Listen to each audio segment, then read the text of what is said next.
Hello everyone, एक बार फिर से आपका स्वागत है हमारे इस चैनल पर। आज हम आपके लिए लेकर आए हैं एक ऐसा टॉपिक जिसमें से आपके लिए 5 मार्क्स का क्वेश्चन जरूर बन सकता है। खास करके जो कि बिल्कुल बेसिक अकाउंटिंग पढ़ रहे हैं उनके लिए ये टॉपिक बहुत इंपॉर्टेंट है। और आज का हमारा टॉपिक है ऑब्जेक्टिव्स ऑफ अकाउंटिंग। अगर आप 12th स्टैंडर्ड 11th स्टैंडर्ड में हो तो 11th स्टैंडर्ड का बेसिक होता है अकाउंटिंग क्या होती है और उसके क्या ऑब्जेक्टिव्स होते हैं, मेरिट्स एंड डिमेरिट्स। तो इसलिए आपका थ्योरेटिकल एक क्वेश्चन 11th स्टैंडर्ड के लिए आ सकता है। साथ ही साथ अगर आप दूसरा कोई कोर्स कर रहे हो और उसमें आपको अकाउंटिंग का बेसिक पढ़ना पड़ रहा है तो भी आपके लिए ये टॉपिक इंपॉर्टेंट है। तो चलिए स्टार्ट करते हैं ऑब्जेक्टिव ऑफ अकाउंटिंग। लेकिन उससे पहले मैं आपको एक स्टोरी के थ्रू ये बताना चाहूंगी कि अकाउंटिंग क्या होती है, क्यों की जाती है। तो देखिए, मान लीजिए ये मेरा बिजनेस है, एक ट्यूशन इंस्टीट्यूट है या एक जो है सेंटर है। ठीक है, ये है हमारा ट्यूशन इंस्टीट्यूट, ट्यूशन है या इंस्टीट्यूट बोल लो, ये हमारा एक इंस्टीट्यूट है। अब इस इंस्टीट्यूट में बहुत सारे खर्चे होंगे, जैसे व्हाइट बोर्ड आना, मार्कर्स आना, बच्चों की फीस आ रही है या मार्कर के खर्चे हो रहे हैं, डस्टबिन आ रहा है, नोटबुक्स आ रही हैं। तो ये सारे खर्चे क्या है, ये सारे खर्चे हमारे जो भी है खर्चे है या कमाई है, ये सब मैं क्या करूंगी, मैं रिकॉर्ड करूंगी ताकि मुझे एक टाइम पीरियड के बाद यानी 1 महीना 1 साल के बाद ये पता चल सके कि एक्चुअली में मैंने कितना पैसा कमाया है। ऐसा तो नहीं है कि जितनी फीस मेरे पास आ रही है वो सारा का सारा मैं उठा करके खर्चा करती जा रही हूँ और at the end of the day मेरी पॉकेट में 1 रुपी भी नहीं आ रहा। तो ये जानने के लिए हम क्या करते हैं, अकाउंटिंग करते हैं। यानी जितनी भी मेरी बिजनेस से रिलेटेड ट्रांजेक्शन है, बिजनेस से रिलेटेड ट्रांजेक्शन यानी कि इस बिजनेस का मुझे अकाउंटिंग करना है, तो केवल इसी से रिलेटेड मैं जो ट्रांजेक्शन हो रही है, जो लेन देन हो रहा है, वो सब क्या करूंगी, रिकॉर्ड कर लूंगी। और फिर इसी को कहा जाता है अकाउंटिंग करना, यानी उस बिजनेस के ट्रांजैक्शन को रिकॉर्ड करना और बाद में उसको अलग अलग ग्रुप्स में बांट लेना कि किस पर्टिकुलर पर्सन के लिए मैंने कितना खर्चा किया है। तो यहाँ पे हमने बहुत शॉर्ट में आपको बताया अकाउंटिंग क्या होती है। धीरे धीरे जब हम अकाउंटिंग के आगे लेवल पे पढ़ेंगे तो आपको इसमें और ज्यादा क्लैरिटी आ जाएगी। अब बात करते हैं मुझे क्यों जरूरी है ये अकाउंटिंग करना।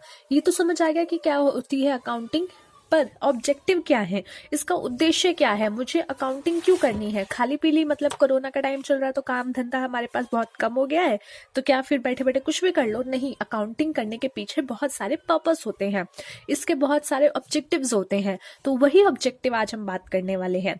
सबसे पहला जो ऑब्जेक्टिव है वो है maintaining proper record of business transaction.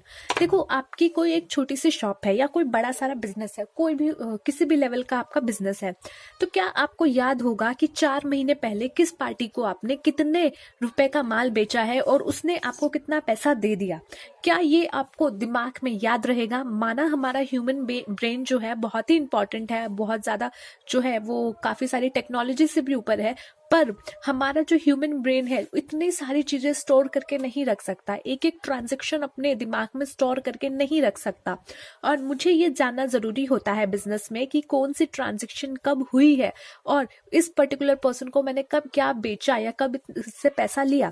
तो इसीलिए हम अकाउंटिंग करते हैं ताकि इसका एक प्रॉपर रिकॉर्ड हमारे पास बना रहे। बिजनेस की जितनी भी ट्रांजेक्शन हो रही है उन सबका एक प्रॉपर रिकॉर्ड मेरे पास बना रहे, उसके लिए भी हम क्या करते हैं, अकाउंटिंग करते हैं। So not possible to keep large number of business transaction in human memory. ये पॉसिबल नहीं होता कि आप बहुत सारी ट्रांजेक्शन जो है अपने दिमाग में रख सको। And it helps maintenance of proper and systematic record of all business transaction so that financial information on any business aspect is easily and readily available। तो जैसे ही आपको 3-4 महीने बाद अगर किसी पर्टिकुलर ट्रांजेक्शन के बारे में पता करना है तो आपको क्या करना है, अपने अकाउंट्स खोलने हैं और चेक करना है और वैसे ही आपके सामने वो इन्फॉर्मेशन निकल के आ जाएगी। आपको अपने दिमाग में जोर डालने की कोई जरूरत नहीं है। तो इसलिए भी अकाउंटिंग की जाती है ताकि आपके बिजनेस की जितनी भी ट्रांजेक्शन हो रही है उसका एक प्रॉपर रिकॉर्ड आपके पास बना हुआ रहे। Next one is ascertaining the profit and loss of the business. ये आपका बिजनेस है, आप बिजनेस करे जा रहे हो, सामान ला रहे हो, बेच रहे हो, ला रहे हो, बेच रहे हो और आप अकाउंटिंग नहीं कर रहे, आपको पता ही नहीं कितने का सामान आया, कितने का गया। तो क्या आपसे मैं अगर आज के टाइम में ये पूछूं कि भाई तूने पिछले 1 महीने में, पिछले 2 महीने में या पिछले 3-4 महीने में कितना प्रॉफिट कमाया या कितना लॉस कमा रहा है, तो क्या आपके पास इसका जवाब होगा। आप कहोगे कि नहीं यार देख, सामान तो अच्छा बिक रहा है तो बिजनेस भी अच्छा चल रहा होगा। नहीं, जरूरी नहीं है। अगर आपका सामान बिक रहा है तो इसका मतलब ये नहीं है कि आप प्रॉफिट ही कर रहे हो सकता है आपका लॉस भी हो रहा हो।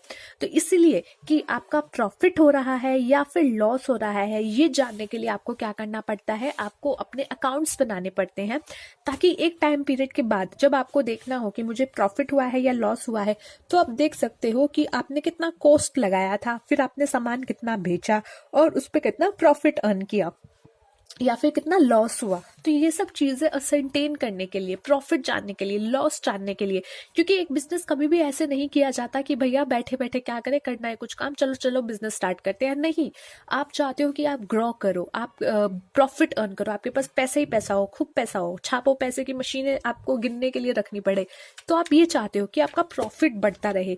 तो इसलिए अगर आपको यही नहीं पता चलेगा that whether you are earning profit और नॉट, तो फिर आप कैसे जो है कैसे पता करोगे आपका बिजनेस अच्छा है नहीं है।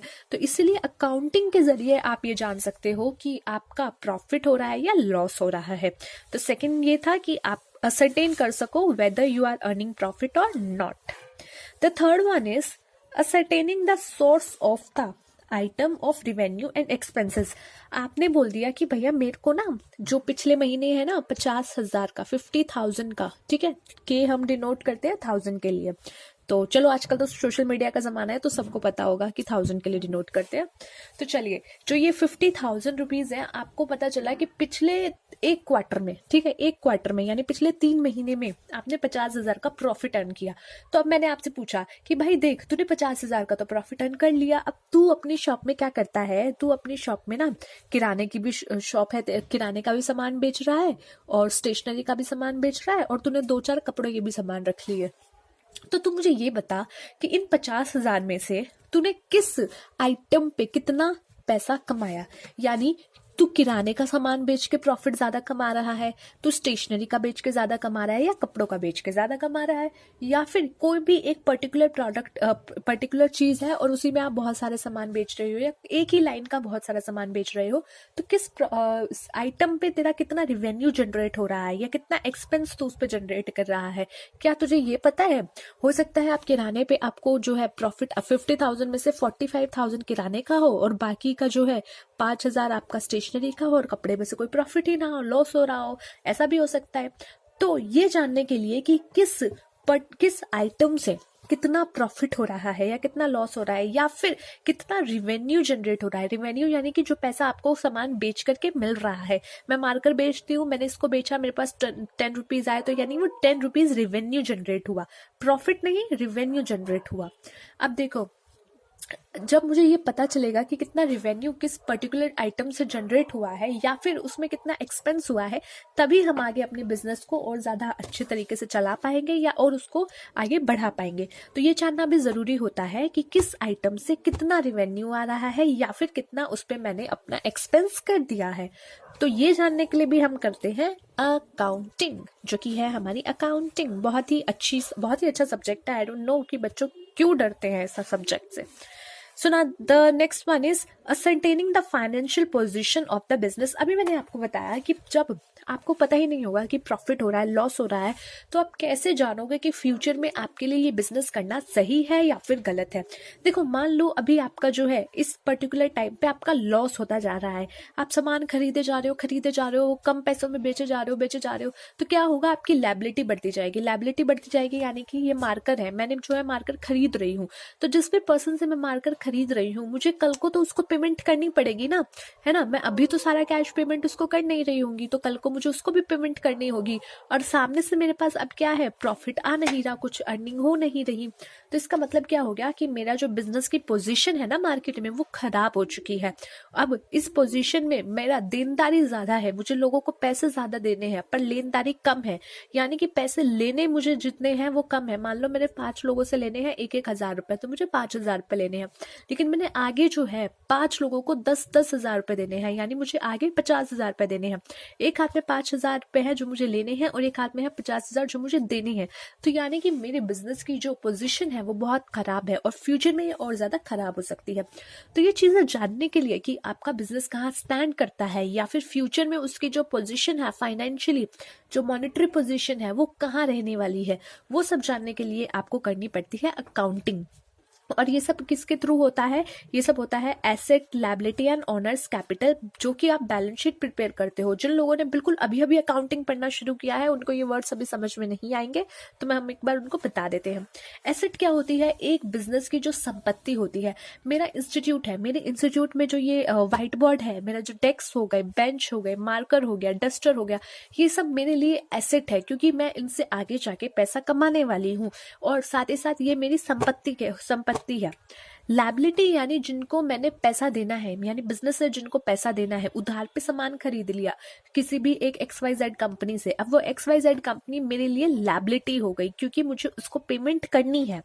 ऑनर्स कैपिटल यानी कि जो मालिक होता है उसका कुछ पैसा स्टार्टिंग में बिजनेस में लगाया जाता है, या फिर वो थोड़े थोड़े बिजनेस के थोड़े थोड़े टाइम पीरियड के बाद भी अपना पैसा लगाता जाता है ताकि बिजनेस को ग्रो किया जाए।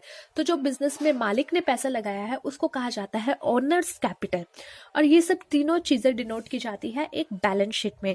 एक आपका बैलेंस शीट बनता है फाइनल ईयर फाइनल होने के बाद, जिसमें देखा जाता है कि कंपनी के पास या बिजनेस के पास कितने एसेट है, कितनी लायबिलिटी है, या फिर कैपिटल कितनी है, ताकि पता चले कि फाइनेंशियल पोजीशन क्या है।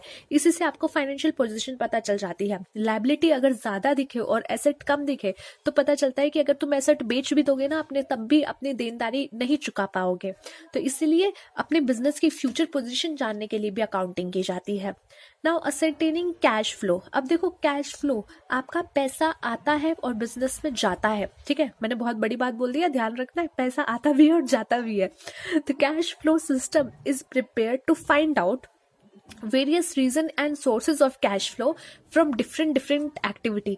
अब देखो, मेरे बिजनेस में पैसा जा रहा है तो कहाँ जा रहा होगा? या तो मैं इन्वेस्ट कर रही होंगी, या मैंने अपना जो है सामान बेच रही होंगी, या फिर मैं कुछ सामान खरीद रही होंगी तो पैसा आ रहा होगा या जा रहा होगा, ठीक है, या फिर मैं शेयर खरीद रही हूँ, अपने शेयर बेच रही हूँ।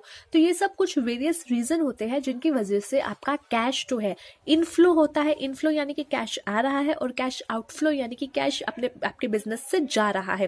तो ये दोनों रीजन होते हैं। तो आपको ये जानना होता है कि आपका जो कैश आया है या कैश जो गया है वो क्यों गया है, उसके पीछे क्या क्या रीजन है। तो अकाउंटिंग के थ्रू एक कैश फ्लो स्टेटमेंट बनाई जाती है, जो कि आप पढ़ोगे अपने 12th स्टैंडर्ड में, या फिर आप बीकॉम में भी पढ़ोगे कैश फ्लो स्टेटमेंट जब आप कॉर्पोरेट अकाउंटिंग पढ़ोगे। कैश फ्लो स्टेटमेंट में ये देखा जाता है कि कौन सी जगह से आपका पैसा कितना आ रहा है और जा रहा है, ताकि बिजनेस के कैश के आने और जाने के जो सोर्सेज है उनके बारे में पता चल सके। On the basis of past result the management can plan future cash flow from various activity. और जैसे ही उसका पास्ट की चीजें देखेंगे तो मैनेजमेंट भी डिसाइड करेंगे कि यार अभी हमारा इस वाले लाइन पे बहुत खर्चा हो गया, हमने जो है इन्वेस्टमेंट बहुत कर ली इस साल, तो नेक्स्ट ईयर हम थोड़ा नहीं करेंगे। तो वो कैश फ्लो स्टेटमेंट से उनको पूरा कैश का सिस्टम पता चल जाता है। Now come to the next one, communicating financial information to various groups of users। अब देखिए आज का टाइम कैसा है, आज का टाइम ऐसा है कि अगर आपको 100 रुपए भी उड़ाने हो ना अपने जो है स्नैक्स में या कुछ में भी आप उड़ा लोगे, कोई दिक्कत नहीं है। बट जहाँ पे बात आ जाती है इन्वेस्टमेंट करने की बात आती है, तो आप कहते हो कि नहीं यार इस कंपनी का ना पास्ट में एक्सपीरियंस सही नहीं है, इस कंपनी की ना पास्ट की चीजें अच्छी नहीं रही, इसने बहुत लॉस किया है। यानी कि सिंपल बात है कि जब आप इन्वेस्टमेंट करते हो तो आप पूरा उसकी जन्म कुंडली से लेकर के अभी तक की उस कंपनी के बारे में जानना चाहते हो।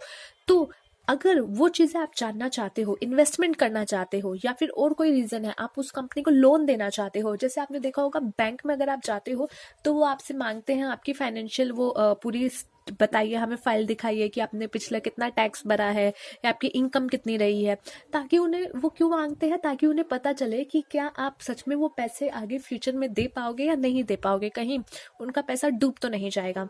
तो ये मतलब क्या है, ये फाइनेंशियली वो आपकी इंफॉर्मेशन ले रहे हैं ताकि वो यूज कर सके, या फिर वो यूजर है। अब आपको इन्वेस्टमेंट करनी है रिलायंस में, तो आप देखना चाहोगे कि रिलायंस कितना प्रॉफिट कमा रहा है, कितना लॉस कमा रहा है। अगर बैंक है उसको आपको लोन देना है, आपकी कंपनी को लोन देना है, तो वो देखेंगे कि आपकी फाइनेंशियल पोजीशन क्या है, आपके बिजनेस में कितना खर्चा हो रहा है, आप कहाँ कहाँ खर्च कर रहे हो, आपके कौन कौन से प्लान्स आ रहे हैं, या किस किस प्लान्स में आपका पैसा लगा हुआ है। तो ये सब चीजें जो है फाइनेंशियल फाइनेंशियल इंफॉर्मेशन आपकी अकाउंटिंग के थ्रू आप दिखाते हो, अकाउंटिंग करते हो तो आपकी फाइनेंशियल स्टेटमेंट्स बनती है जिसमें सब चीज़ें आपकी पता चल जाती हैं। और फिर बैंक्स हो गए या आपके जो क्रेडिटर हो गए, वो सब इसके बिहाफ पे ही आपको पैसा देते हैं, आपके साथ अपना बिजनेस आगे बढ़ाते हैं। देखिए, to make some important decisions such as investment in security, grant of loan, raise demand for more wages, etc. Various user use the financial information. अब एक और चीज यहाँ पे आई है आपको, फॉर ग्रांट टू, यहाँ पे देखिए raise demand for more wages, यानी कि अगर आपका बिजनेस जो है बहुत ज्यादा पैसे कमा रहा है, बहुत बहुत बहुत पैसा आ रहा है, मतलब लक्ष्मी माता तो आपके ऊपर प्रसन्न हो गई है, कुबेर जी आके बैठ गए आपकी तिजोरी में। अब आप कह रहे हो अपने जो इम्प्लॉयज हैं कि हम आपको रेज नहीं दे रहे, हम आपका पैसा नहीं बढ़ा रहे, ठीक है। आप ये उनको कह रहे हो कि नहीं, आपका टाइम तो आ गया, आपको रेज तो देनी थी हमें, पर हम नहीं दे रहे क्योंकि हमारे बिजनेस में लॉस हो रहे हैं। तो आप क्या कर सकते हो, आप उनको उन्हीं की फाइनेंशियल स्टेटमेंट उनके मुंह पे मार सकते हो कि भैया तुम्हें इतना करोड़ों का प्रॉफिट हो रहा है और अब तुम कह रहे हो कि हाँ मेरे पास तुम्हें पैसा देने के लिए नहीं है, वेजेस देने के लिए नहीं है, तो ऐसा कैसे होगा। तो ये चीजें भी आपके लिए हेल्पफुल होती हैं एज अ वेरियस यूजर्स के लिए, ये फाइनेंशियल इंफॉर्मेशन जो है इंपॉर्टेंट होती है। Next one is ascertaining the position of debtor and creditor. अब देखो, ये जानने के लिए कि आपको कितना पैसा देना है मार्केट में या किन लोगों से पैसा लेना है, ये जानने के लिए भी आपको क्या करना पड़ेगा, आपको जो है अकाउंटिंग करनी पड़ेगी। ये इतना इजी नहीं होता कि आपको सिर्फ ध्यान रहे दिमाग में कि मुझे इस वाली पार्टी से इतना पैसा लेना है, उससे उतना लेना है। आप अपने ह्यूमन ब्रेन में इतनी सारी चीजें स्टोर करके नहीं रख सकते, इसके अलावा भी आप बहुत सारी चीजें स्टोर करके रखते हो, तो इसलिए ये सारी चीजें आप नहीं स्टोर कर सकते।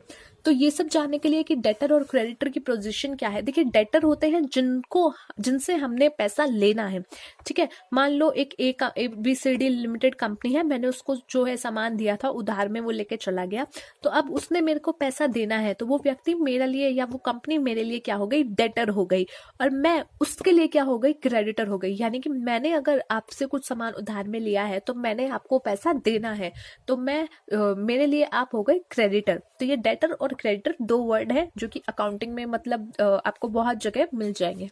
It is important to know the amount which has to be release from the customer and how much money is payable to the creditor. तो ये चीजें आपके लिए जानना जरूरी है, आपने मार्केट में कितना पैसा देना है या कितना उनसे लेना है। नेक्स्ट वन इज बच्चा, you are facilitating research in business operation. अब ये टॉपिक आप पढ़ोगे अपने 12th स्टैंडर्ड में या फिर अपने कॉर्पोरेट अकाउंटिंग में या फिर अपने बीकॉम के लेवल पे। अब इसमें क्या होता है, इसमें होता है कि वेरियस टाइप ऑफ रेशियोज निकाली जाती हैं जिनसे ये पता चल सके कि बिजनेस की जो है स्टैंडर्ड क्या है, बिजनेस की पोजीशन क्या है, क्या बिजनेस वेरियस रेशियो के अकॉर्डिंग सही लेवल पे है या नहीं। जैसे एक रेशियो आप ले लीजिए जिसमें ये देखा जाता है कि डेप्ट और इक्विटी में कितना डिफरेंस है, यानी डेप्ट यानी कि जो मार्केट को आपने पैसा देना है, और इक्विटी यानी कि जितना शेयर होल्डर से आपने पैसा ले रखा है। तो ये रेशियो निकाली जाती है, देखा जाता है कि डेप्ट ज्यादा है या इक्विटी ज्यादा है, और वो वेरियस रेशियो निकाल के पता किया जाता है कि क्या बिजनेस अच्छी पोजीशन में है या फिर नहीं। Now the next one and the last one which is your meeting legal requirements। अरे बाबा रे, ये तो मतलब बहुत ही ज्यादा गजब वाला है। गजब क्या है, अब इसमें देखिए मोदी जी ने बोला कि GST आएगा भाई और बहनों, पुराने सभी टैक्स को रद्द किया जाता है और GST आएगा। तो अब देखो ये सब जो है, GST आ गया, इनकम टैक्स ऑलरेडी आपका है, या जो वेरियस टाइप के टैक्स जो बनाए गए हैं वो इसलिए नहीं बनाए गए कि आप जो है अक्कड़ बक्कड़ बम्बे वो करो और जो भी अमाउंट आपको लगता है वो टैक्स भर दो, नहीं।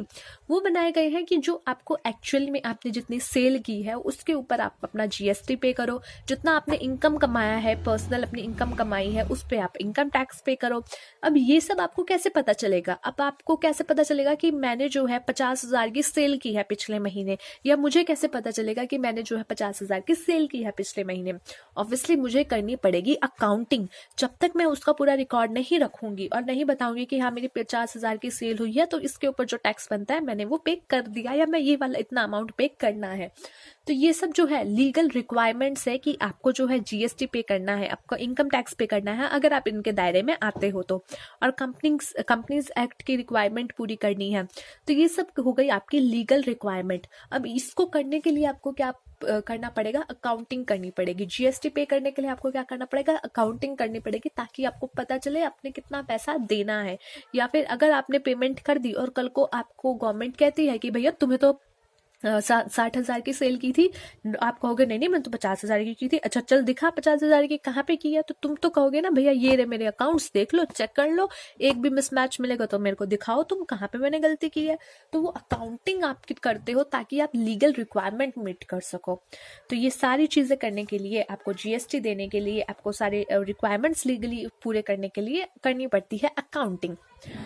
आज की वीडियो के लिए इतना ही गाइस। आई होप आपको समझ आ गया हो आज हमने क्या पढ़ा, कैसे आपको समझ में। अगर जो भी प्रॉब्लम आई हो तो प्लीज़ मुझे कमेंट बॉक्स में ज़रूर लिखिएगा। वीडियो अच्छी लगी हो तो प्लीज़ कमेंट बॉक्स में वो भी बताइएगा। आपका जो सपोर्ट होता है बहुत ज़रूरी होता है हमारे लिए। Thanks for watching. मिलते हैं नेक्स्ट वीडियो में एक अगले टॉपिक के साथ। तब तक के लिए जय हिंद।